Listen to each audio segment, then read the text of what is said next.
Ola, boa tarde. Benvidos a este acto de presentación deste libro de Alejandro Viana, do que é autor Roberto Mera. Antes de empezar a presentación en sí, vamos a facer unha proxección moi breve dun vídeo que temos aquí preparado, cando queiras.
Ben, empezamos entón, ahora sí, boa tarde de novo.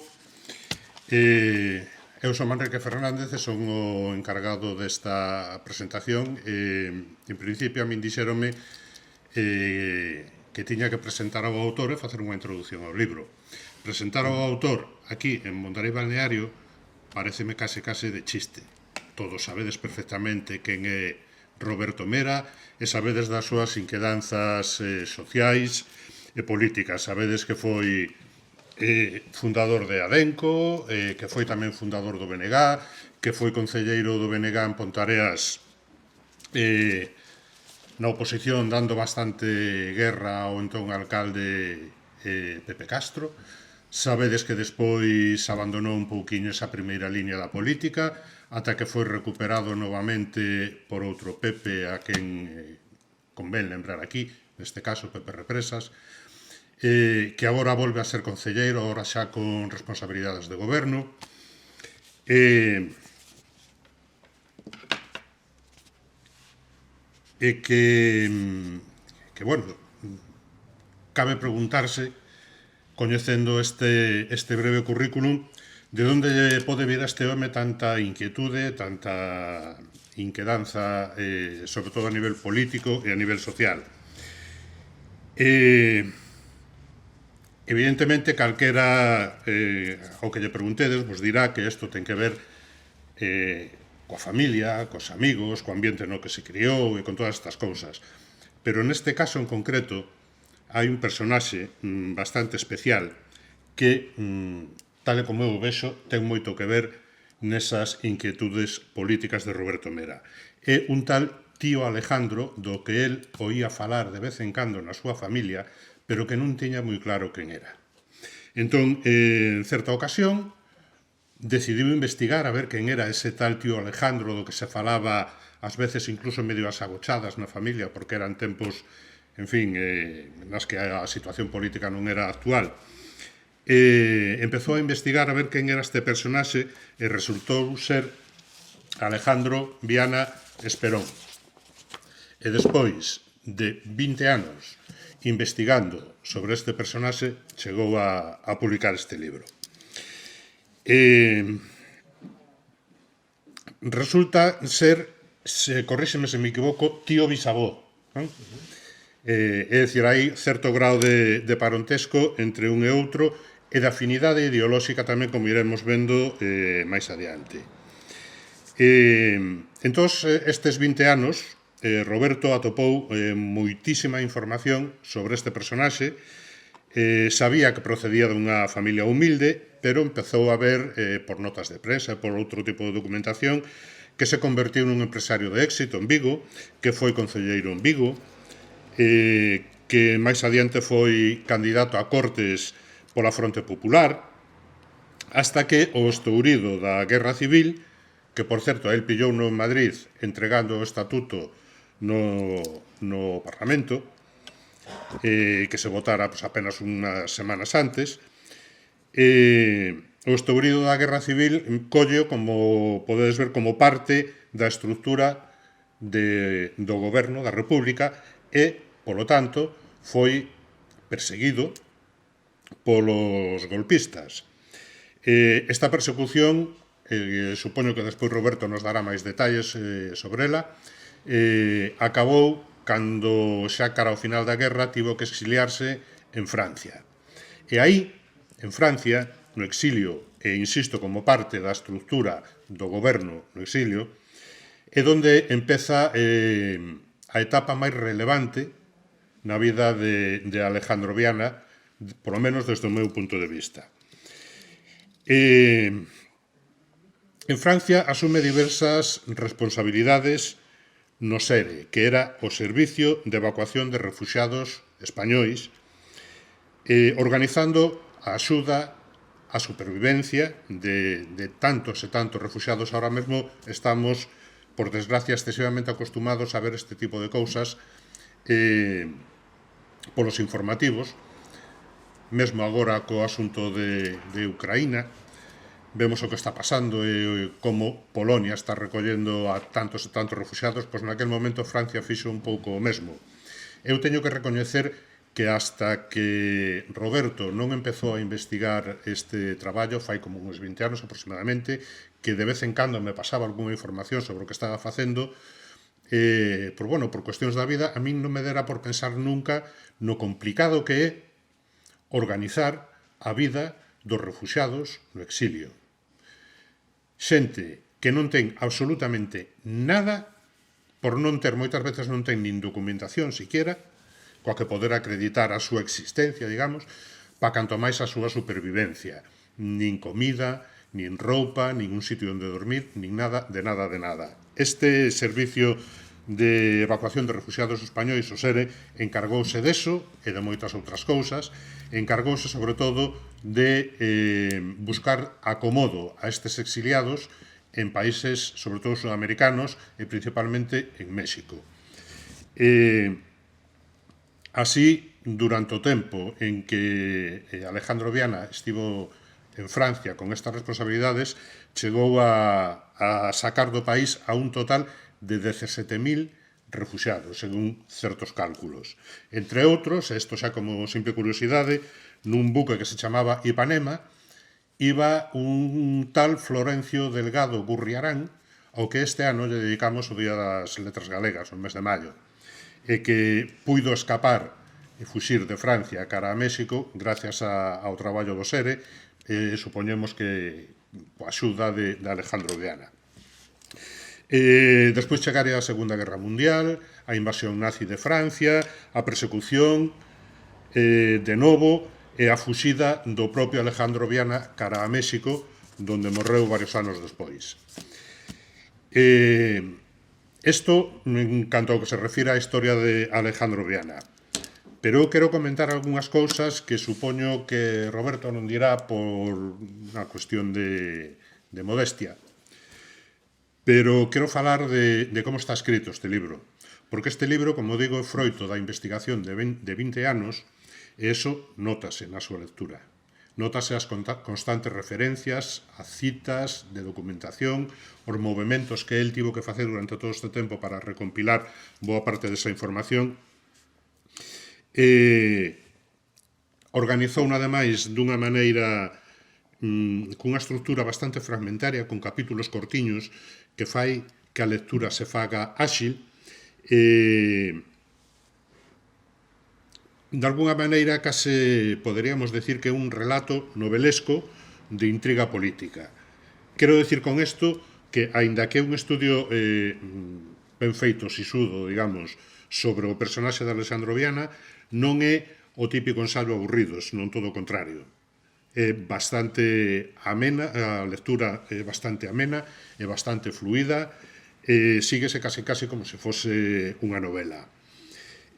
O máis relevante deste libro é o descubrimento de un personaxe como é Alejandro Viana, que estaba completamente esquecido e que, gracias ao esforzo do seu sobriño bisneto, sería, podemos recuperar a súa figura e homenaxealo como merece. Entendo que esta similitude ideolóxica entre Roberto Mera e Alejandro Viana probablemente teña algo que ver coa súa inquedanza política da que falábamos ao principio. Entendo, ti dirás, é certo non, que descubrir que 50 anos antes de que ti empezases a moverte políticamente, este personaxe se fixera todo o que fixo, correspondendo prácticamente punto por punto coa túa propia ideoloxía, que de alguna maneira sería, ademais, procedendo da túa propia familia, un traballo emocionante e, de alguna maneira, gratificante. Isto é unha pregunta coa que che dou paso a ti directamente para que empeces a falar. Gracias.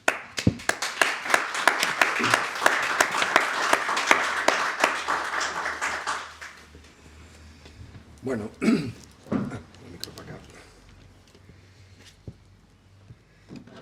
boas tardes a todos e a todas e moitas grazas pola vosa asistencia a este acto de presentación do libro Alejandro Viana, un galego a fronte do rescate dos refugiados republicanos.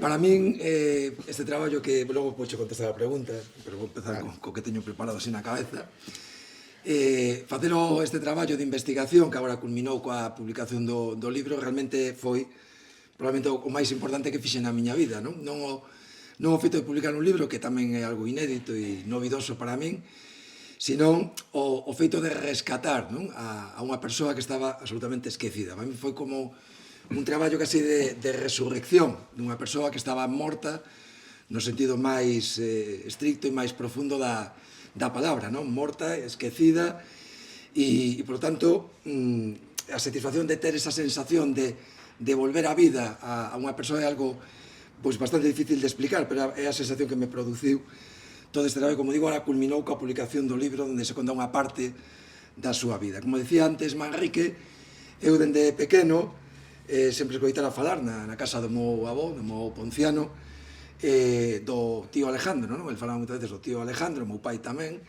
Voume permitir a licencia de poñer aquí unha fotografía do meu avó Ponciano Mera Viana, que ese señor que sai aí á esquerda.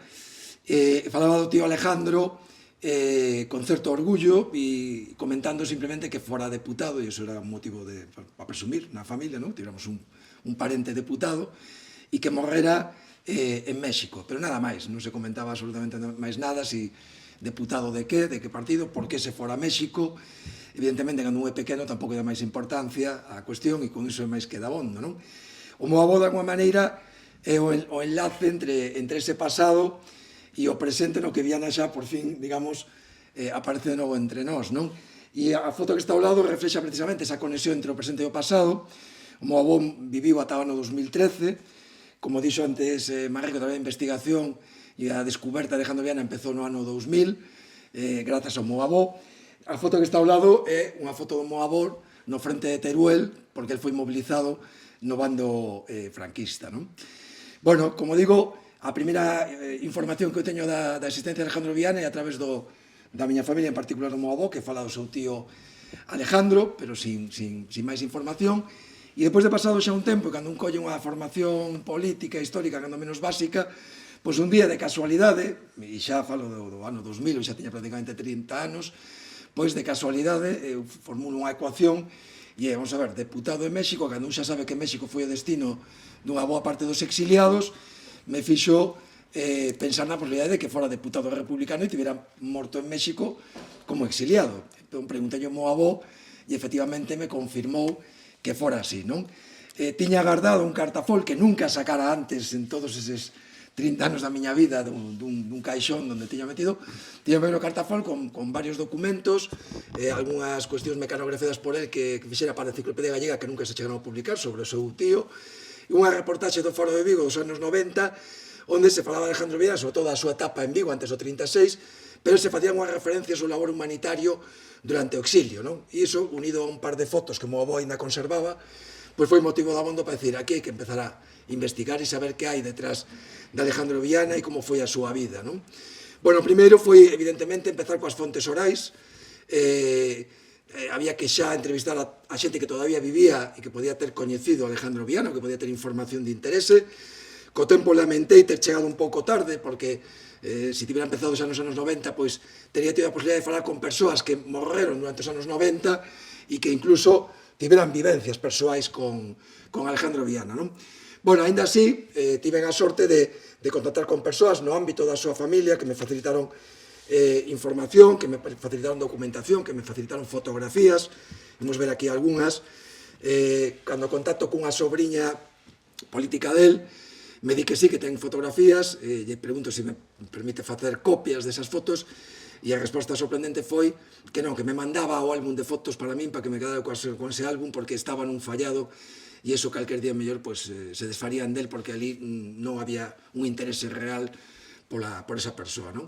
Mandaronme un álbum de fotos, que é toda unha xoia, de 30 ou 40 fotografías de Alejandro Viana aos anos 10, 20, 30 ata o 52, que morre en México, aquí tedes algunhas delas, da súa época en Vigo. Vou poñer bastantes fotos que teño das que teño do arquivo familiar aquí, en Mondariz Balneario, creo que é de interese, aquí en algunha sale con máis xente. Aí á esquerda está cun persoeiro bastante coñecido, que a todos nos sonará seguramente, con Cesario Corval, o doctor Corval, que era coñecido como médico dos pobres en Vigo, que era íntimo amigo de Alejandro Viana. Iremos vendo, conforme vayamos avanzando na información sobre a súa vida, as relacións sociais, políticas, con persoeiros moi coñecidos de todos e todas nós, e como, sin embargo, Alejandro Viana ata agora era un absoluto descoñecido, non? Incluso o seu nome e o seu apelido. Bueno, aí tens unha foto moi pintoresca no río Tea. Estas son outras fotos tamén das súas habituais visitas a Mondariz Balneario e moitos outros balnearios, non? Que era onde veraneaba e pasaba o seu tempo libre as persoas acomodadas económicamente, como era o seu caso. Aquí temos outra imaxe desas excursións que facían os auguistas. Outra foto máis tamén, esta de dos anos, ainda que esta de dos anos 10, aí sale con bigote, pois sabemos que é de outra década. Outra foto tamén no río Tea, está aí con unha paisana nun carro de bois, a esquerda coa súa familia, coa súa muller, a súa sogra. Ben, estes son algunhas desas fotografías. Como digo, bueno, outra investigación continuou, lóxicamente, visitando moitísimos arquivos, aquí en Galicia, en Portugal, en España, en Bilbao, en Salamanca, en Madrid, en Francia, en México, que me permitiron comprobar que deixaron un rastro documental espectacular, non? A nivel hemerográfico, en Faro de Vigo, el pueblo gallego, infinidade de información, sobre todo da súa etapa en Vigo no primeiro terzo do século XX. Incluso atopei moitísima información a nivel bibliográfico en biografías ou en memorias de outras persoas, de exiliados, que cando chegaban a América, pois moitos decidían escribir as súas propias memorias, persoas coñecidas e outras máis anónimas do exilio, que, como digo, contaban a súa experiencia, e sobre todo que viviran en Francia, e donde moitas veces aparecen referencias a Alejandro Viana, porque tiveron a oportunidade de coñecelo, porque Alejandro Viana foi que se encargou de xestionar a súa saída dende París, de Burdeos, principalmente. Bueno, como digo, todo ese cúmulo de información que fun atopando a través desa investigación, depois de 10 anos, no ano 2010 aproximadamente, digamos que me aportaran xa, por decirlo así, miles e miles de pezas da súa vida. A súa vida ao final se convertiu como un puzzle con miles de pezas que xa no ano 2010, digamos que podíamos considerar que estaba bastante completo, sin prexuizo de que pudieran seguir aparecendo, como así foi, pezas posteriormente, non? Pero xa había material de abondo para darlle forma escrita, non? Todo esas miles de documentos que se foran recopilando durante todo ese período de tempo, de entrevistas, etc., xa daban para facer un traballo de investigación. Ese traballo de investigación é un traballo que a día de hoxe, pois, ao cambio, este libro, que ten 260 páxinas, se publicáramos o traballo de investigación tal cual é, traballo biográfico, serían 1600 páxinas, non? Evidentemente, iso é impublicable, aínda que teña un valor, sobre todo para investigadores, non? Era para publicar en distintos volumes. Tamén. De feito, isto é, dentro do ano 36 en adiante, unha parte pequena da súa vida, non? Dos seus 75 anos. Como digo, aínda que aí xa había material de abondo como para redactar un traballo de investigación, incluso facer un libro, a investigación proseguiu e aínda prosigue a día de hoxe.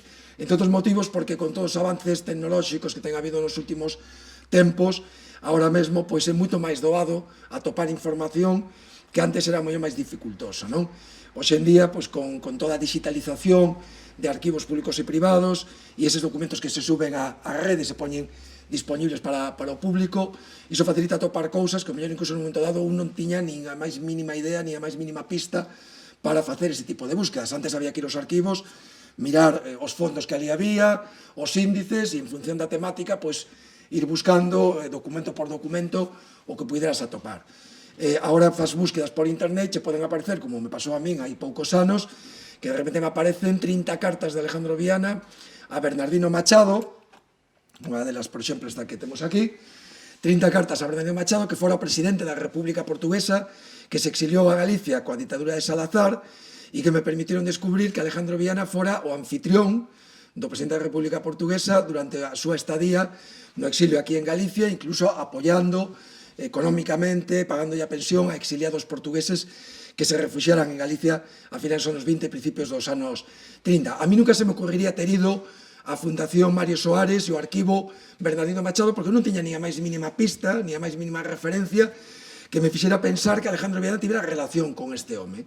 Pero a búsqueda en internet e que esta xente digitalizar esos documentos me permitiu descubrir esta información valiosa e que apareceran novas pezas que eu non botaba en falta, evidentemente, pero que o que fixeron foi enriquecer ese puzzle. Ainda estes días atopei novas documentos con Giral, con persoeiros da República no exilio, tamén que se digitalizaron hai pouco. Recentemente descubro nunha tese doutoral que hai moitísima documentación en Bos Aires de correspondencia del cando estaban sacando refugiados que xestionaban dende Bos Aires as sociedades galegas de Argentina, etc. Bueno, cando xa temos o traballo de investigación feito, pois claro, o marxen de que a mí me permitiu e me deu tempo, porque como esperou hasta os 101 anos poder leerllo enteiro e que descubrira pois toda a vida do seu tío, do que sabía ben pouco, porque cando Viana se marcha cando empeza a Guerra Civil no 36, o meu tío ten 23, 24 anos, por tanto, tiña poucos recordos, e desa época, a posterior xa non ten, evidentemente, ninguna información. Digo que o marxen da satisfacción de recuperarlo na familia e de como avó, pois, coñecera con todo o luxo de detalles a vida do seu querido tío, había tamén que afrontar a divulgación da asistencia de Viana e da súa trayectoria, e iso, lógicamente, había que facelo a través dun libro. Primeiro se publicaron algúns traballos no Pregón de Pontarés, nalgúnas revistas sobre historia, pero había que publicar un libro. E para publicar un libro había que afrontar dos retos, non, como mínimo.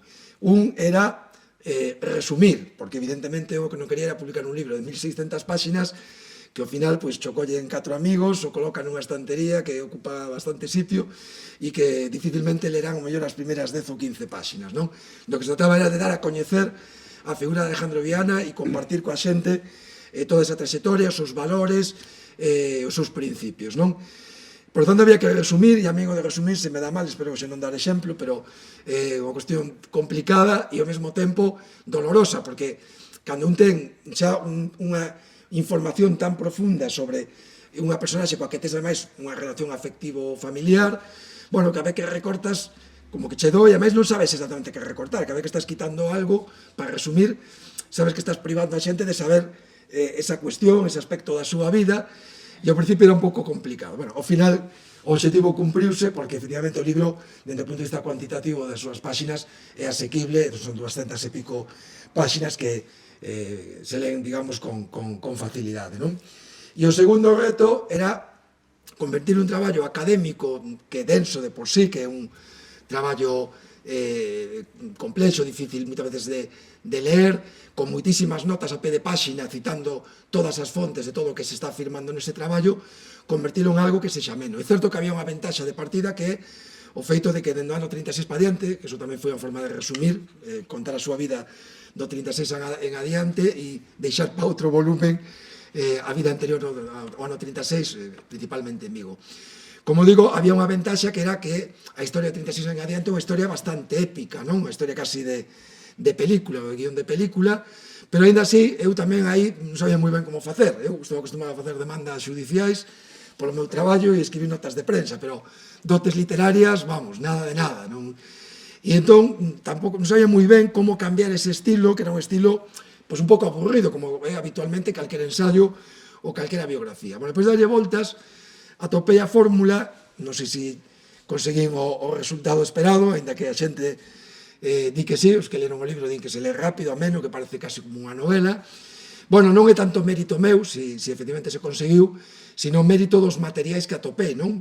Non dado que estaba cavilando de como facer para que o libro fora ameno, e pensando como expreso isto, esta cuestión, isto que di Viana aquí, deme conta que o que tiña que facer era simplemente poñer a falar os personaxes no libro. E eu, pois falar o mínimo posible, resumir evidentemente toda esa información que eu tiña en correspondencia, documentos, etc., resumilo, condensalo, para que tampouco fora moi extenso, pero que falen os personaxes e eu simplemente estruturar todo o que é a liña argumental e ila acomodando peza a peza, paso a paso, con toda esa variedade de documentación, dende unha carta ata as memorias dun exiliado que fala de Alejandro Viana ou pon cousas na súa boca, non?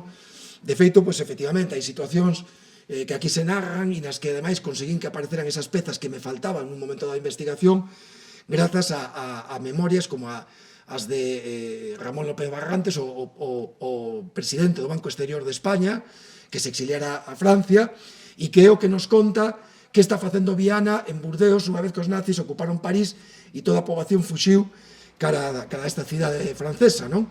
E este señor das súas memorias conta como chega a Francia, se atopa con Viana nas oficinas dese organismo, como lle consiga as pasaxes, aloxamento, que é o que está facendo Viana, que é o que está sentindo nese momento, como está vivindo esa situación con todo o luxo de detalles, non? Bueno, como digo, non ten nada, o libro non ten nada a nivel artístico de licencias que eu me tomara, todo está baseado en fontes documentais, excepto que non se citan todas, se citan aquelas que veñen literalmente recollidas, de correspondencia, etc. Logo hai cousas que eu afirmo, pero que para non facer pesada a lectura con notas continuas a pé de páxina, pois aí se obvian, o que non quere dicir que non haxa rigor, e ahora explicarei por qué, porque quen queira pode comprobar de onde sae cada unha das afirmacións que aí se fan, ainda que non apareza citada no propio libro a fonte correspondente. Dicía que eu non me tomei ninguna licencia artística e cando mellor leades, por exemplo, que está en Figueres e que se intenta marchar cara a Francia para cruzar os Pirineos e dicimos que era un día moi soleado, non é porque eu me este tomando unha licencia artística e este dándose corrido a ese día, non é porque hai unha fonte, neste caso oral, que además está en YouTube, unha persoa que viviu con el eses momentos tráxicos, non, da fuxida cara a Francia no febreiro de 39, que conta na súa entrevista que se diera un día soleado. Por tanto, se ela o di que estaba ali, eu non vou poñelo en cuestión, pero, como digo, está documentado, neste caso, cunha fonte oral. Bueno, e por último, quedaba o reto tamén de atopar quen publicara o libro, non? Tiven a fortuna de que a editorial Belagua, unha vez que coñeceu o traballo feito, pois apostara por el e, ademais, con casi tanto ou máis entusiasmo que o que eu tamén lle puxen a este traballo, non? Dende o meu punto de vista fixo un traballo moi bonito, a min gustame moito como quedou o libro en canto a súa maquetación, a súa presentación, incluso a escolla que fixo da fotografía, non? Que casi unha foto casi de fotoxornalismo, non? Unha foto que lle sacaron a Alejandro Viana en México, casi sin el darse conta destas fotos que fan na rúa e que logo che venden a foto feita, non? Por iso sale con ese dinamismo que parece que está camiñando, bueno, que parece que está de feito camiñando para as rúas de México DF. Bueno, decía antes que resumir, digamos, creaba un sufrimento porque se privaba a xente de coñecer toda a vida de Alejandro Viana. Bueno, para suplir e para resolver ese problema, o que fixemos foi, en paralelo coa publicación do libro, foi publicar unha páxina web aquí tedes uns cantos pantallazos, unha páxina web modesta, pero moi práctica para o obxectivo que se perseguía, donde colgamos, por exemplo, toda a galería, todas as fotografías das que dispoñemos sobre Alejandro Viana, que tamén nos pode permitir identificar a persoas que eu non conseguín identificar aínda a día de hoxe, publicitando esas imaxes, donde vai estar en breve disponible o traballo de investigación completo para investigadores ou para calquera persoa que queira profundizar máis na vida de Alejandro Viana. Hai outras biografías máis breves tamén para quen queira ter máis datos sobre a vida dela antes do 36, porque no libro simplemente se fan unhas alusións moi xenéricas nas primeiras páxinas para contextualizar o inicio do propio libro, non? Bueno, decía que a biografía empeza no ano 36. Pensade que Alejandro Viana no ano 36 xa ten 59 anos, xa ten casi 60 anos, xa ten toda unha vida percorrida. Como digo, por cuestións de espazo, non se entra en moito detalle, pero sí que nestes actos procuro explicar un pouco quen era Alejandro Viana, porque para o lector lle vai permitir tamén mellor ler o libro con outros ollos e con outra mirada, non? Por lo menos moito máis realista, e lle vai resultar moito máis fácil poñerse tamén no lugar del e na pel del para entender o que pudo supoñer para Alejandro Viana o que viviu a partir do ano 36. Antes decía Manrique que Alejandro Viana, que naceu en 1877 en Pontareas, naceu nunha familia moi humilde. Pronto se foi para Vigo con 14 anos a traballar en uns comercios da familia Arbones, da familia Garra, familias moi coñecidas de Pontareas, acomodadas en Vigo con negocios importantes. Vais a vivir para lá con 14 anos, pero moi pronto empeza xa a destacar, sabémolo polos ecos de sociedade de xornais como Faro de Vigo, onde se fala de como se formou no círculo mercantil, en contabilidade, en cuestións de tipo económico, e pronto destaca tanto que se converte xa en xerente dunha empresa moi curiosa, moi chamativa, que era unha empresa de comercialización e exportación de ovos, que tiña casi un monopolio da recollida de ovos en todo o sur de Galicia e o norte de Portugal ata Matosiños, con almacéns en moitísimas vilas e cidades do sur de Galicia e do norte de Portugal. El, nesa empresa, acabara facendo unha gran fortuna. Pensade, exportaban a Inglaterra, Marrocos. Pensade que en teses doutorais sobre as exportacións do Porto de Vigo nas primeiras décadas, segunda década do século XX, despois do peixe e da madeira, os seguintes son os ovos, incluso por diante das conservas naquele momento, e coa diferencia de que empresas que se dedicaban a ese produto de exportación había moitas, pero de ovos só había esta e outra afincada en Vila García, non? O que pode dar idea e pode explicar o motivo polo que Viana ao longo dos anos acabará tendo unha fortuna que nos podemos calcular en base a datos e informacións do seu patrimonio no ano 36 de informes da Garda Civil, cunha traslación do que valía, do que era daquela, digamos, unha peseta con respecto aos euros, que estaríamos falando de entre 3 e 4 millóns de euros a fortuna que el chegou a ter. Unha persoa que viña de nada e que o conseguiu, como decíamos no vídeo ao principio, como un home feito a sí mesmo, non? Bueno, el logo no ámbito empresarial, tras casarse con Josefina de Outras Fábregas, que era dunha familia de cataláns que viñeran nos tempos da salgadura para Galicia, que eran conserveiros. El se converte tamén en conserveiro, é representante da Asociación de Conserveiros da Ría de Vigo, se converte no representante dos exportadores do Porto de Vigo, é un dos promotores, forma parte da sociedade promotora do Estadio de Balaídos, acaba sendo presidente de Tranvías Eléctricos de Vigo, que era unha das principais empresas da cidade de Vigo, é vocal da Caixa de Ferros de Vigo, accionista do Banco de Vigo. Bueno, en definitiva, participa en innumerables iniciativas empresariais, é unha persoa moi relevante da burguesía e do ámbito industrial vigués no primeiro tercio do século XX. No ámbito social, en paralelo co empresarial, lóxicamente, ele é unha persoa tamén con unha presencia en Vigo moi relevante, non? É un dos fundadores do Ateneo, acaba sendo presidente do Círculo Mercantil de Vigo, que daquela era toda unha institución na cidade de Vigo, é un dos cofundadores del Pueblo Gallego, con Portela Valladares, un dos principais xornais galegos no primeiro terzo do século XX, o seu primeiro conselleiro delegado da editorial que publica El Pueblo Gallego. Bueno, foi fundador da Asociación de Dependentes do Comercio con moi poucos anos cando empezou a traballar nesas tendas dos Arbones. Acaba creando fundacións, a Fundación Viana Corval de axuda á infancia para apoiar a nenos desamparados. Bueno, era todo un personaxe na vida social tamén de da cidade de Vigo, non?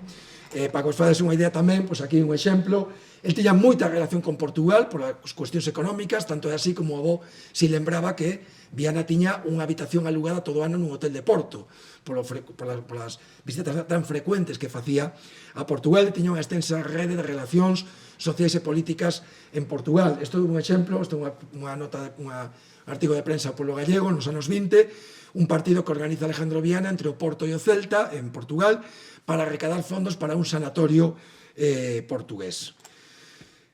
No ámbito político, el se implica no republicanismo xa dende moi novo en Vigo, e na década dos 20 é concelleiro e teniente alcalde na corporación que preside Gregorio Espino, de sobra coñecido por todos nós, cunha avenida moi importante na cidade. Aí vedes a Gregorio Espino a dereita, Alejandro Viana a esquerda. Ele era realmente o motor do goberno. Gregorio Espino era máis unha figura institucional, era o que estaba todos os días na prensa, explicando o que facía o goberno, replicando a oposición, etcétera, etcétera. Chega a ser alcalde, cando Gregorio Espino dimite, el queda de alcalde, lle piden que continue de alcalde, pero el tamén acaba os 2 meses presentando a súa dimisión por os problemas internos que había en ese momento na corporación e no concello. Aí tamén estaba na corporación Amado Garra, un íntimo amigo de Alejandro Viana. Esta é outra imaxe dun acto en Vigo, con Gregorio Espino, con Calvo Sotelo, que nese momento era ministro. Isto, para que os fagades unha idea da relevancia que tiña Viana en Vigo, é dun libro dos anos 30 sobre a historia de Vigo recente, donde se fai, digamos, unhas referencias eloxiosas sobre a figura de Alejandro Viana nesa época, non? Bueno, estos son imaxes del tamén en Portugal, con un personaxe que non sei quen é, isto en Entre os Ríos, outro dos balnearios que visitaba con moita frecuencia. Entramos xa nos anos 30, a Segunda República. Na Segunda República el vai ter moita relación con unha persoa moi coñecida aquí de balneario, con Enrique Peinador por Rúa, que era do mesmo partido que el, de Izquierda Republicana. A principios dos anos 30, Viana participa nun acto en Salvaterra, onde está Enrique Peinador, con Otero Pedrallo e con outros persoeiros moi coñecidos tamén do galeguismo, do republicanismo, pouco antes de que se proclame a República. Despois el se converte en presidente de Izquierda Republicana, o partido de Manuel Azaña, na provincia de Pontevedra. Isto é unha entrevista que se lle fai nel pueblo gallego cando se presenta como candidato a deputado no ano 33, donde tamén nos permite coñecer bastante sobre a súa ideoloxía, o seu pensamento político, do que era o habitual na xente de Izquierda Republicana como a él, unha burguesía industrial pero con unha visión moi progresista da sociedade e da economía. Esta outra imaxe nos anos 30, o que está no medio é Amado Garra, que ten unha rúa en Pontareas, o coñecidísimo agrarista, que era íntimo amigo de Alejandro Viana. El tiña moita relación tamén cos galeguistas. Esta é unha carta, por exemplo, a Alexandre Bóveda. El participa en moitos actos o 25 de xullo en Vigo, con Castelao, con Valentín Paz Andrade, con Enrique Peinador, el mesmo, con intervencións tamén do propio Alejandro Viana, neses banquetes das cabañas, onde se celebraba o 25 de xullo. E chegamos ao ano 36, onde en febreiro el se presenta como candidato na candidatura da Fronte Popular, acompañando a persoeiros como Castelao, e este é a orla dos deputados galegos, bueno, de todos os deputados da Frente Popular, os que están no recadro á esquerda son os deputados galegos, aquí o mirades ampliado, ainda que teña pouca calidade, Alejandro Viana, o que está arriba inconfundible Castelao, á esquerda de Alejandro Viana está Suárez Picallo, con quen el vai seguir tendo moita relación durante a Guerra Civil, o que está ao lado de Castelao é Osorio Tafal, que fora alcalde de Pontevedra, íntimo amigo de Alejandro Viana, que en Viana padriñara unha filla. Bueno, como vedes, Viana tiña relacións con infinidade de persoas que todos e todas coñecemos sobradamente, formaba parte, digamos, dese círculo de personaxes, non, da vida cultural, social e política de Galicia daquel tempo, e, sin embargo, era un absoluto descoñecido ata que tiven a oportunidade de dalo a coñecer, non, con este traballo. Bueno, chegamos xa ao mes de xuño do ano 36, como decía antes Marrel, que celebrase o referendo do Estatuto de Autonomía de Galicia, o 28 de xuño, e Alejandro Viana, que xa é deputado, se foi escollido deputado no ano 36 en febreiro, ven a Galicia, ven a Vigo, para votar a favor do Estatuto de Autonomía, o 28 de xuño. E o día seguinte regresa a Madrid, entre outras cosas, para entregar o Estatuto de Autonomía nesa comisión formada por alcaldes, presidentes de deputacións e deputados, aí vedes a Castelao atrás, Alejandro Viana ali á esquerda, para entregar o Estatuto de Autonomía a Azaña, presidente da República, e neste caso o presidente das Cortes da República. Isto é xustamente na víspera do golpe de Estado, non? Bueno, chegados a este punto, e aquí onde empeza xa, digamos, a biografía que se relata no libro, é interesante facer a seguinte reflexión, non? Cando Alejandro Viana se marcha o día seguinte do 28 de xuño de volta para Madrid, obviamente o último que se podía imaginar era, despois de toda a vida que levaba detrás, toda esa vida social, política, empresarial, o último que se podía imaginar era que nunca máis iba a volver a pisar a súa casa, que nunca máis iba a volver de novo a súa vila natal de Pontareas, a súa cidade de adopción, Vigo, que nunca máis iba a volver a ver a maioría da súa familia, dos seus sobrinhos, que nunca máis iba a volver a ver a toda esa tecido de amizades, do ámbito social, político, empresarial, da súa cidade, que, de alguma maneira, que nunca máis iba a volver xa a súa terra, non? E que moitos deses amigos, e incluso deses familiares, como algúns dos seus sobrinhos, pois, nas semanas seguintes, nos meses seguintes, serían asasinados, serían fusilados e perderían a vida. Moitos dos que están aquí nesta foto regresaron esa noite en tren para Galicia e con iso o que fixeron foi asinar a súa condena de morte. Viana, afortunadamente, quedou en Madrid, igual que Castelao, Osorio Tafal, e probablemente eso lles permitiu salvar a súa vida.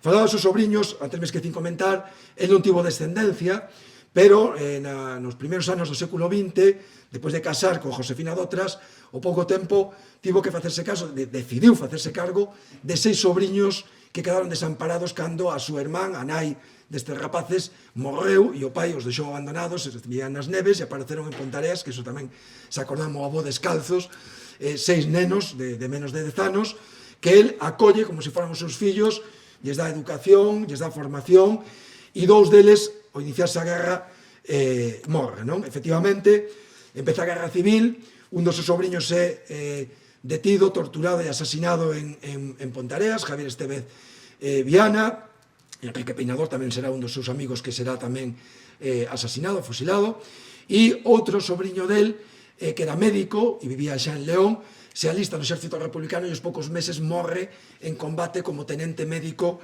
do exército republicano. Aquí tedes, por exemplo, esta é a ficha que atopei cando Alejandro Viana é nomeado titor dos fillos dese sobrinho médico que acababa de morrer en combate. E é nomeado titor, ainda que os nenos estaban no bando ocupado polos golpistas, pero a efectos da República e dun subsidio, de orfandade, etc., pois se lle nomea a él o titor. Para que vos fagades unha idea da percepción social que podía haber de Alejandro Viana en Vigo, no ano 36, o primeiro alcalde da República en Vigo, Enrique Blaine, é encarcerado e acaba morrendo no cárcere de Vigo. E antes de morrer, no seu testamento, deixa constancia de que quere que nomear como titor dos seus 7 fillos a Alejandro Viana e a Eugenio Fadrique. Eugenio Fadrique era outro íntimo amigo de Alejandro Viana, compañeiro de corporación, empresario do sector da conserva, seguramente coñecido por todos e todas vos, non? Pois tamén dá unha idea de a consideración social, non? Que tiña persoa como Alejandro Viana para que unha persoa como Enrique Blaine decida que quere que esas 2 persoas sexan as que se fagan cargo dos seus fillos e finalmente teñan a ocasión, que non van ter, obviamente, de facelo, non? Bueno, durante a guerra acompaña o goberno republicano de Madrid a Valencia, de Valencia a Cataluña, participa en todas as sesións de cortes que se celebran durante os 3 anos de guerra, tamén participa na sesión de cortes máis dramática, digamos, a de Figueres, en febreiro 39, que se celebra nos Sotos do Castelo desta cidade catalana, donde xa só hai 60 deputados, dos casi 500 que tiñan as cortes, só quedan 60 deputados republicanos, entre eles Alejandro Viana é un dos que está aí nesa sesión. Xa nos días seguintes todos se ven abaixo, todos teñen xa que fuxir, cruzar os Pirineos, e xa nos atopamos co éxodo de medio millón de persoas que se ven abocadas a camiñar rumbo ao exilio, non? Bueno, o exilio, que seguramente é algo pouco coñecido moitas veces pola poboación en xeral, e que pode haber unha visión de que, bueno, quen se exiliou, bueno, pues salvou a súa vida, porque aquí corría seguramente serio risco, e unha que te exilias parece que xa está todo resolto, polo menos dentro do punto de vista da túa integridade, non? Ni moito menos, non? Os refugiados cando cruzan os Pirineos Primeiro, son dispersados. As mulleres, os nenos e os anciáns os reparten por toda a xeografía francesa, en albergues, en casas de acollida, etc. E o resto dos homes o que fan é metelos en campos de concentración, que era como se chamaban naquele momento, que se llaman hoxe en día campos de refugiados, pero que non teñen nada que ver cos actuais, que en realidade eran praias con alambradas. Ao principio, sin nada máis, sin siquiera teito de ninguna clase, praias como Argelès-sur-Mer, donde hai 90.000 persoas metidas nunha praia, simplemente con alambradas e con algunhas tendas de campaña e pouco máis, non? Durante semanas e durante meses, donde moitos morrerán de enfermedades, de inanición, etc. Esta é a situación que se vive neses primeiros meses, en febreiro, marzo, abril do ano 39. Bueno, Alejandro Viana cruza tamén os Pirineos, e aquí podemos facernos outra reflexión, e é por que se queda en Francia. El podía perfectamente marcharse para México, onde xa tiña dous sobriños que tamén se exiliaran. El, afortunadamente, salvara boa parte do seu capital, era un empresario con décadas de experiencia empresarial, sabía manexar os capitais, mover capitais, tiña negocios en Portugal, por lo tanto, puxo a salvo boa parte da súa fortuna, e por lo tanto, aí podía marcharse perfectamente para México, cando a guerra xa estaba rematada, xa nada había que facer, tiña xa 60 anos, ninguén lle reprocharía que se marchara, e, sin embargo, decide quedarse en Francia e acepta un cargo que lle fai Juan Negrín, o presidente da República, o presidente do goberno da República no exilio, de poñerse ao frente dunha sección dese organismo que comentaba antes Manrique, que se chama o Servicio de Evacuación de Republicanos Españois. A él o nomean xefe da sección de emigración. O Servicio de Evacuación de Republicanos Españois se vai ocupar de intentar atender na medida posible a toda esta masa enxente de refugiados, con alimentación, con roupas, con subsidios, con atención sanitaria, alugando albergues, alugando castelos para meter ali os mutilados de guerra, a nenos, etc. E unha parte da súa actividade se vai orientar tamén a intentar sacar refugiados basicamente hacia América en expedicións colectivas en barco. E esa é a primeira encomenda que se fai a Alejandro Viana, que se poña ao frente desa xestión, probablemente aproveitando precisamente a súa capacidade de xestión empresarial, porque evidentemente organizar todo iso non debe ser moi doado. E menos para un goberno no exilio que cando chegan en febreiro e se instalan en París e empezan a organizar todo este servicio, esta organización, se atopan cun primeiro problema, e é que Francia, a finais de febreiro, recoñece xa o goberno franquista, e, por tanto, dende o punto de vista diplomático, a representación na embaixada e consular en Francia xa é do Estado franquista. Ainda non rematara a guerra, pero xa os exiliados e republicanos xa non teñen recoñecemento oficial en Francia, por tanto, xa non teñen personalidade xurídica tampouco ese organismo que van a constituir. Francia chega a acordos con Franco, incluso polo que se compromete a devolver todo o patrimonio que se poda incautar que teñan sacado os republicanos, patrimonio que o que se vai utilizar para intentar axudar a este medio millón de refugiados. Por tanto, teñen que iniciar ese traballo xa con dificultades importantes dende un inicio. Bueno, Alejandro Viana, ao frente, isto é unha ficha, modelo, de cando unha dos primeiros traballos que teñen que facer, obviamente, é o censo. Teñen que facer un censo de todos os refugiados, saber onde están, intentar poñer en contacto a todas esas persoas que están dispersas, que non saben uns dos outros, non saben cal é o paradoiro entre eles, moitos familiares. Isto é unha ficha de filiación dun refugiado, das miles que hai, coa súa fotografía, con todos os seus datos. Aquí está asinada xa como Viana, porque posteriormente Viana xa será o director xeral de todo o servicio, xa non só da sección de migración. Como digo, a partir de abril, que se constitúe este servizo, Viana empeza a organizar esas expedicións colectivas, algunhas delas moi coñecidas, cos que van sair miles e miles de refugiados nos meses seguintes, basicamente cara a México. Este é un dos barcos, o barco Méxique. Bueno, como sabedes, México foi prácticamente o único país que estivo a altura das circunstancias, dándolle protección en Francia, unha certa tutela diante dos franceses aos republicanos, con toda a disposición de acoller a miles e miles de refugiados no seu país. De aí que vexades esas pancartas nos barcos, non, onde agradecen a Cárdenas, que era o presidente mexicano naquele momento, a súa actitude. O barco Ipanema, tamén moi coñecido. En todos estes saíron personaxes moi coñecidos do ámbito intelectual, cultural, escritores sobradamente coñecidos de todos nós. O barco Sinaya, o Winnipeg, que é un barco que se fleta dende Burdeos con destino a Chile, e donde Viana está no porto de Burdeos en compañía de Pablo Neruda, o poeta chileno que foi nomeado cónsul especial para este flete polo goberno chileno e que está en Francia organizando esta expedición, os dous no porto de Burdeos, Viana con Pablo Neruda. Outro exemplo máis do que comentábamos, Cárdenas, o presidente da República Mexicana, con nenos exiliados.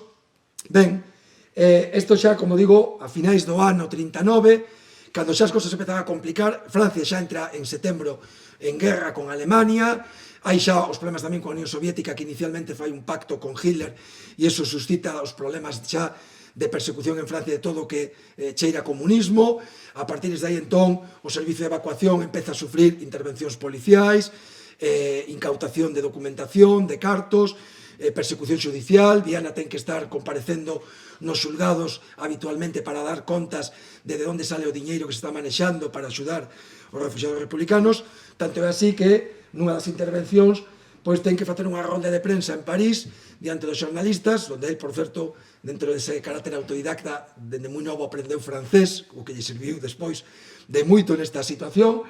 Unha ronda de prensa con xornalistas en París, donde explica o que está acontecendo, donde incluso diplomáticamente fala moi ben do goberno francés e da gran axuda que está prestando tamén para axudar a subsistir aos refugiados en Francia. Bueno, a pesar de todas estas dificultades, Viana sigue casi nunha sorte de clandestinidade, enviando subsidios a todos os refugiados que todavía siguen nos campos de concentración. Se retoman os embarques ante a República Dominicana durante meses. Viana é tamén o representante en París de sociedades galegas que recurren a él para enviarlle cartos e a encomenda de sacar a determinadas persoas con nomes e apelidos, de localizalas e sacalas de Francia con esos recursos que lle mandan as sociedades hispanas confederadas de Nova York, as sociedades galegas de Bos Aires, e que, como digo, permite sair tamén a centos de refugiados, neste caso en liñas de barco regular, pagadas cos fondos deses galegos que están na emigración e que están axudando a coñecidos, familiares, a que podan refacer a súa vida neses países. Chegamos ao mes de maio, os alemáns entran xa en Francia, no mes de xuño se achegan xa a París. 2 días antes de que os alemáns entren en París, Alejandro Viana, con Pastor Candeira, outro ponteareán que o acompaña todo o tempo e que tamén é funcionario dese servicio de evacuación, escapan cara a Burdeos con miles e miles de cidadáns de París e, por suposto, de republicanos, e ao chegar a Burdeos aínda son capaces de organizar un último flete dun Barco Cuba, onde salen 500 refugiados, os poucos funcionarios que quedaban deste servicio, que xa queda disolto, obviamente, nesta situación de caos absoluto, pero el non se marcha nese barco, el sigue ali en Burdeos. Nos días seguintes chegan un grupo reducido de personaxes moi coñecidos da República, Juan Negrín, o presidente do goberno, Casares Quiroga, o galego que era moi amigo de Alejandro Viana e outros dirixentes. Viana encárgase incluso de xestionarlles ali o seu aloxamento, e ese grupo de dirixentes se marcha nos días seguintes nun barco carboiro grego nas adegas, con identidade falsa chilena, e Alejandro Viana, sin embargo, tampouco se marcha nesa expedición rumbo a Inglaterra. Eu ao principio non sabía o motivo, non entendía por que quedara finalmente en Francia, e afortunadamente, un tempo despois, se publicou un libro con toda a correspondencia do embaixador de México en Francia nesas datas, donde aparece unha carta de Alejandro Viana donde lle explica ao embaixador, entre outras moitas cousas, que el, no momento que os alemáns xa ocupan Burdeos e se firma o armisticio cos franceses, el decidiu quedarse ali en Burdeos porque consideraba que a súa obriga era continuar axudando aos refugiados republicanos. É dicir, aplica aquela máxima de que o capitán é o último en abandonar o barco. E sabendo que se vai xogar seguramente a súa vida nesa situación, donde xa os franquistas teñen as complicidades necesarias para facer o que de feito se empeza a facer, que é secuestrar republicanos para leválos para España e fusilalos, el decide quedarse porque considera que é a súa obriga. Efectivamente, corre risco, e así será porque nos días posteriores, anos posteriores, cando se producen secuestros de xente coñecida, como Companys, o presidente da Generalitat, ou Fernández Vega, que ten unha rúa en Pontareas, o doutor Fernández Vega, que era de Pontareas, que era tamén moi amigo de Alejandro Viana, con que na Guerra Civil e na propio exilio en Francia comparten moitos momentos, e son secuestrados, son entregados a Franco e despois fusilados. Alejandro Viana sufre tamén unha tentativa de secuestro que el mesmo conta nesa correspondencia ao embaixador de México con todo detalle, e consigue evitar ese secuestro cunha confidencia e escondéndose durante eses días nos arredores de Burdeos e finalmente escapando e cruzando ata o leste, de oeste a leste de Francia, ata unha vila preto de Suiza, non? Esta postal que vedes agora aquí é unha postal que ele manda dende Burdeos neses días dramáticos a súa irmán en Pontareas, a Consuelo, simplemente confirmando a postal cunha imaxe dunha fonte, un monumento en Burdeos. Non daba máis información, vedes que ten o cuño da censura militar, porque a correspondencia estaba censurada, evidentemente que estaba dando pistas tamén os franquistas de onde estaba nese momento, en Burdeos. Así tamén foi probablemente localizado ali, non? Con esa tentativa de secuestro. Como decía, se refuxa en la Loubesc. Estas imaxes son postais, tanto del como de Pastor Candeira, están manuscritas por detrás, estas imaxes destas cidades, postais tamén de Francia, desa época, de París, perdón. Aí permanecen durante varios meses, esperando a ter a oportunidade de que xurda un embarque no que podan sair. Están en contacto coa Embaixada e co Consulado de México e Marsella, con esa pretensión, ata que finalmente hai a posibilidade de embarcar nun barco no mes de novembro, se desprazan a Sanary-sur-Mer, onde manda tamén outras postais, xa estamos xa na costa do Mediterráneo, preto de Marsella, ata que finalmente en xaneiro do ano 41 consiguen embarcar neste buque que é o Alsina, que é un barco donde van centos de xudeos, de húngaros, de checos que fuxen do nazismo e donde se lle fai cabida a 200 republicanos, entre eles Alejandro Viana, Pastor Candeira e unha muller que tamén os acompañaba. Aniceto Alcalá Zamora, presidente tamén da República, que tamén escapa neste barco. Esta viaxe, que tiña que ser unha viaxe de 20 e pico días para chegar a Bos Aires, se acaba convertindo tamén nunha nova odisea, neste caso de casi un ano, polas costas de África, donde volven a vivir situacións realmente anguliantes, non? Chegan a Dakar os poucos días, onde fan escala, e de repente se atopan que non poden cruzar o Atlántico porque non teñen permiso dos franceses. Estamos en plena guerra mundial, os barcos de pabillón francés como este non teñen permitido cruzar o Atlántico, é un país que, digamos, está en connivencia cos nazis, e, por tanto, os ingleses non autorizan que o barco cruce o Atlántico, e é un risco facelo porque poden ser afundidos, como pasou con outros barcos de pasaxeiros, e, por tanto, se teñen que quedar vivindo no porto de Dakar durante 5 meses en condicións moi penosas e moi complicadas, e donde Alejandro Viana volve a ter a oportunidade de exercer o seu traballo como o seu traballo humanitario.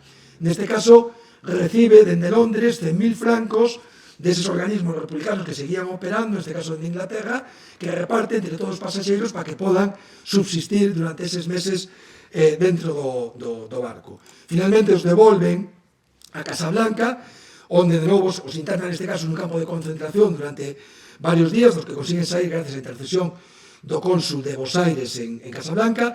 Aí volven a ter un certo risco de que podan ser entregados a Franco, estamos falando dun protectorado francés. Hai intentos por parte dos franquistas de que sexan extraditados e entregados. El fai xestións de novo co Consulado de Marsella de Bos Aires, con Portugal, onde tiña moitos contactos, e finalmente, entre as xestións que fai el e as que fai outro organismo humanitario dende México, se consigue que un barco que fleta unha organización xudea dende Lisboa faga escala en Casablanca e recolla de novo a varios centos de republicanos que les permite xa, por fin, finalmente, chegar a México no ano 41. Isto é unha carta das que el manda dende Casablanca, donde explica as xestións que está facendo o que fora embaixador da República en Londres, explicando as xestións que está facendo, as necesidades que ten, incluso pedíndolle que faga unha serie de cousas cos seus amigos portugueses. Este é o barco no que finalmente consiguen zarpar, o Cuanza, en outubro do 41, e en novembro chegan a México. Este é a ficha del como refuxiado cando entra a México. Este é a ficha da súa muller, que chega 6 anos despois, no ano 47, estivo 11 anos sin ver a súa muller, a súa dona. Estos xa son fotografías da súa estancia en México, cando a súa muller xa o acompaña neses últimos anos da súa vida. En México vai seguir moi activo políticamente, participa nas sesións de Cortes, aí abaixo mirades con outro deputado, con Pardo Galloso, nas sesións de Cortes no ano 45, con outros exiliados nun xantar, e esta xa é unha foto pouco antes da súa morte, xa convalecente nunha cadeira de rodas. El morre o 30 de abril do ano 52, se vai conmemorar en abril deste ano o 70 aniversario do seu falecemento. Bueno, como vedes, ao final, o libro, ademais de rescatar unha vida, de resucitar, como decía ao principio, a unha persoa que estaba absolutamente morta, é tamén un acto de xustiza, non? Evidentemente quedan moitos ainda por facer, non ten ningún tipo de recoñecemento a día de hoxe, nin en Pontareas, nin en Vigo, lógicamente eso se vai agora xa a subsanar, non? Esa anomalía, pero efectivamente isto o que reflexa todo o que vos acabo de contar é a anomalía que supuxo en España o paso da ditadura á democracia, non? E facelo sin un traballo como se está facendo en moitas outras transicións que sí son modélicas, non? Como a nosa, da que tanto se presume, pero que ten unha eiva moi grave como a esta, donde non se fixo ese traballo de reparación, de restauración e de recoñecemento a todas estas persoas, non?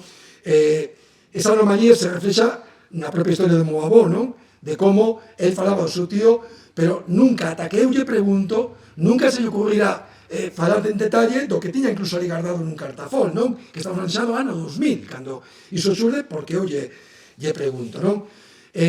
Aquí se chama un pouco comercialmente o Schindler galego, que moitas veces na prensa. Bueno, de Schindler había moito que falar para facer estas comparacións, pero para que se entenda esa anomalía, esa diferente trato, se buscades en internet vades a topar o Schindler portugués, Aristides de Sousa, o Schindler mexicano, Gilberto Bosques, que eran diplomáticos que efectivamente fixeron un traballo para sacar xudeos dende Francia, pero non por facer comparacións, que non se trata de facer comparacións, pero que actuaban baixo paraguas diplomáticos dos seus países e dos seus estados. No caso de Alejandro Viana, actuaban casi como uns prófugos, non? Que non tiñan recoñecemento ningún e actuaban con dificultades, incluso con certa persecución dentro de Francia e logo, ademais, arriscando, como xa comentamos, a súa propia vida, non?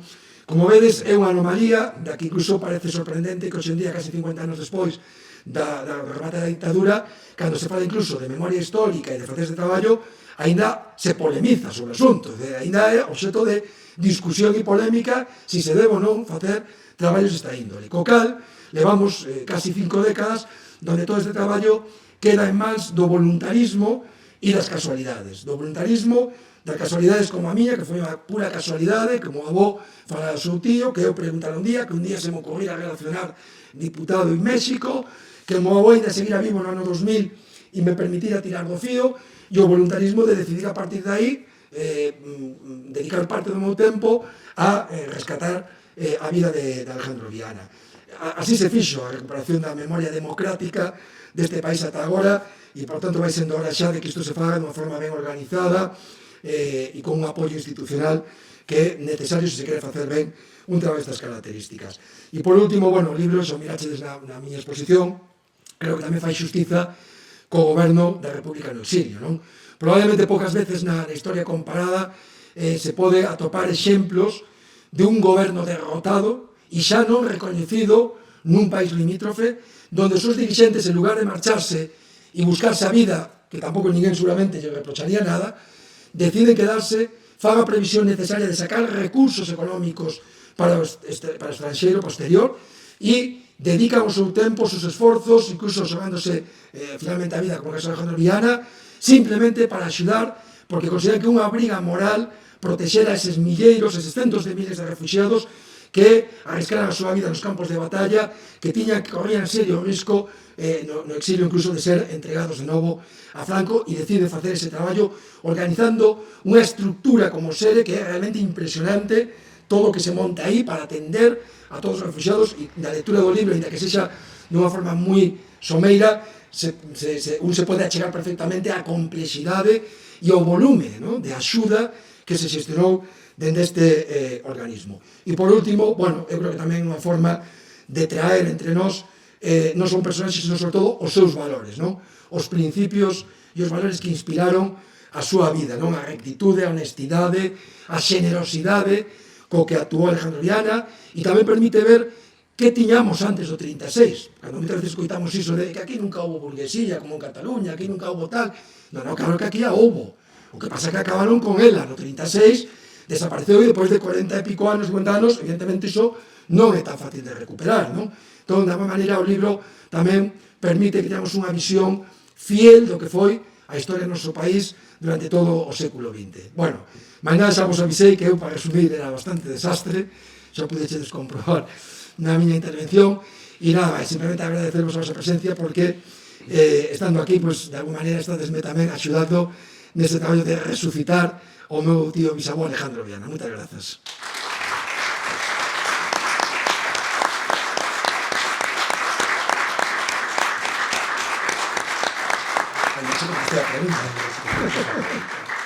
Non lle contestei a pregunta a Manrique.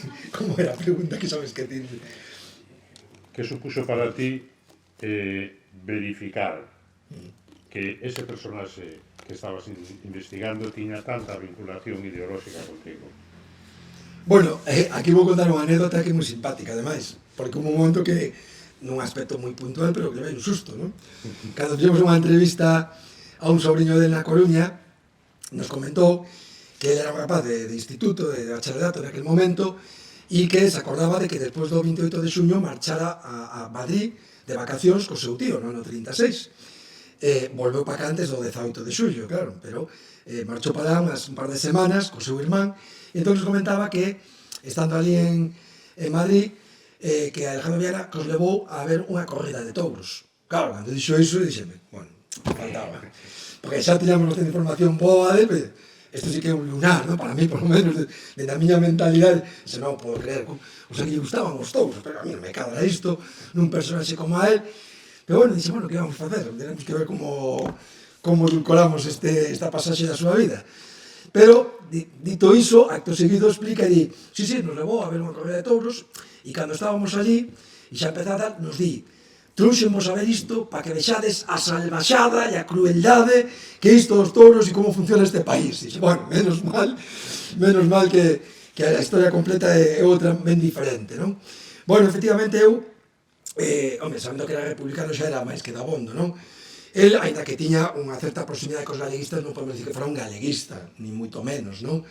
Dende o punto de vista ideolóxico, era unha persoa moi progresista.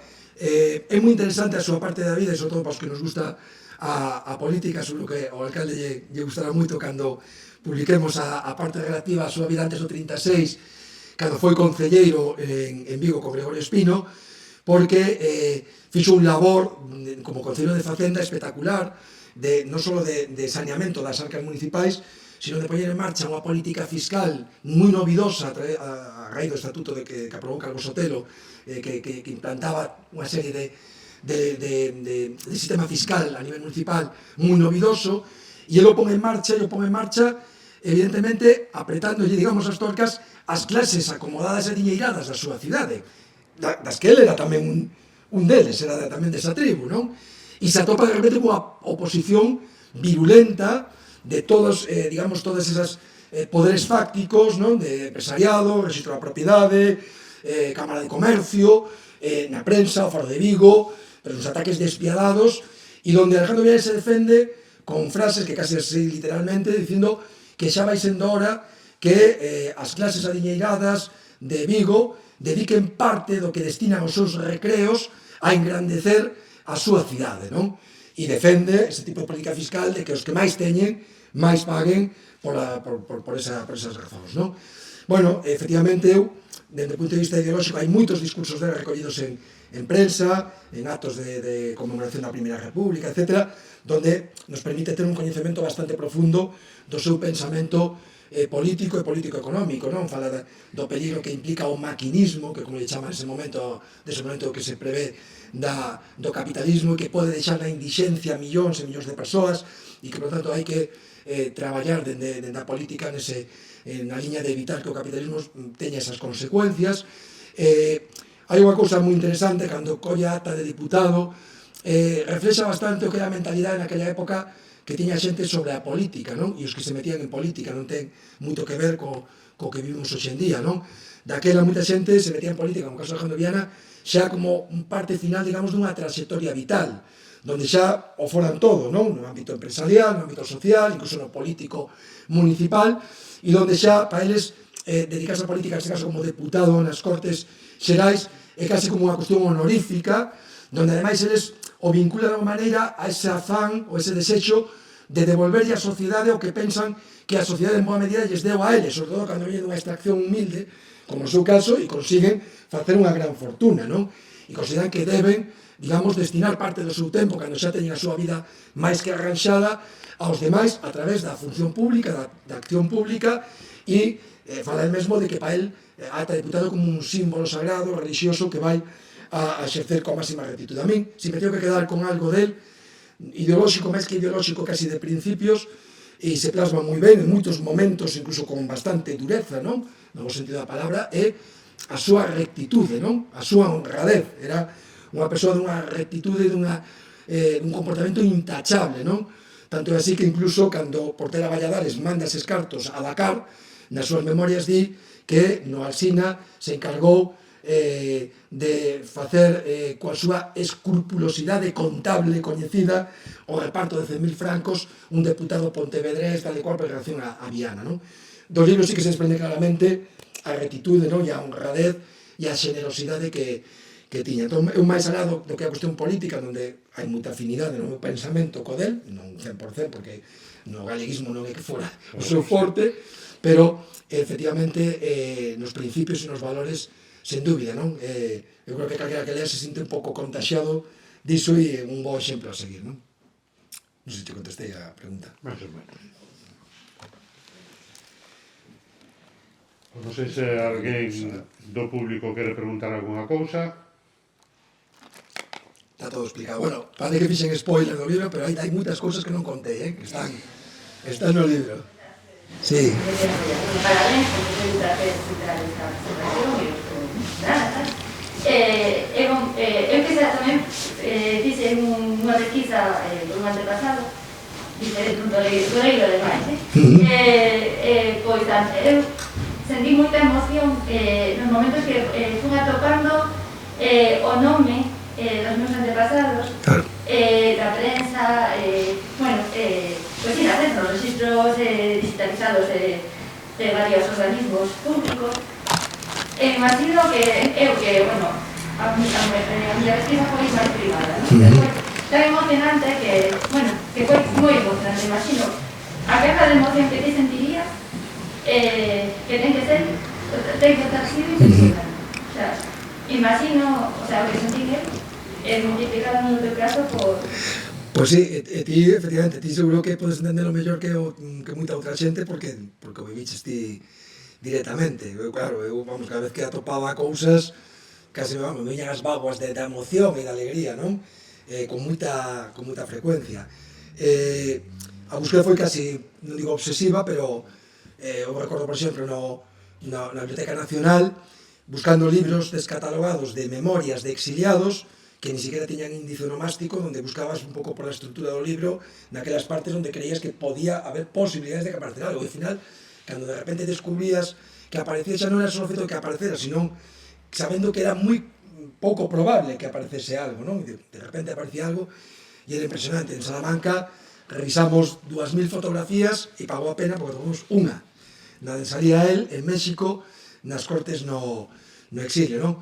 E efectivamente, dende o punto de vista esa sensación de resurrección, pois iso, cada vez que aparecía algo era como un soplo de oxígeno onde iba collendo máis vida. Eu digo muitas veces que ainda que eu non son creente ni creo en este tipo de cuestións de máis alá, a veces me gusta pensar, non, na posibilidade de que Alejandro Viana saiba o que está pasando ahora mesmo, non? Que tivera esa sensación de decir, levo 70 anos onde xa daba por descontado que todo o que fora, todo o que fixen non se iba a saber xa nunca máis, iba a quedar aí disperso por moitos arquivos, e que de repente pasara da nada a ter, bueno, dentro do que cabe, un nivel de difusión que está tendo con todo isto, prensa, radio, televisión, as propias presentacións, etc., pois que seguramente era inimaginable, non?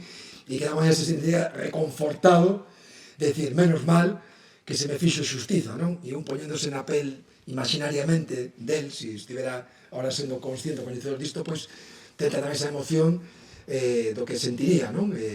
Entón, pois, sí, eu comparto contigo esa sensación, porque ti sabes perfectamente o que implica facer este tipo de búsquedas de alguén con que tes un lazo afectivo, cando empezas a descubrir cousas das que non tiñas ni a máis remota idea. E se na porra son cousas das que un se pode sentir orgulloso, entón xa é logo máis, non?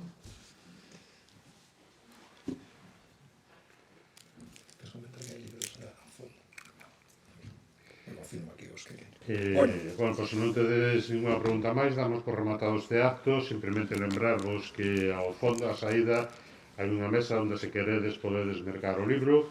Estou seguro que Roberto non terá ningún problema en adicárvolo se así o queredes. Moitas grazas pola vosa asistencia, que disfrutedes con este libro de Alejandro Viana.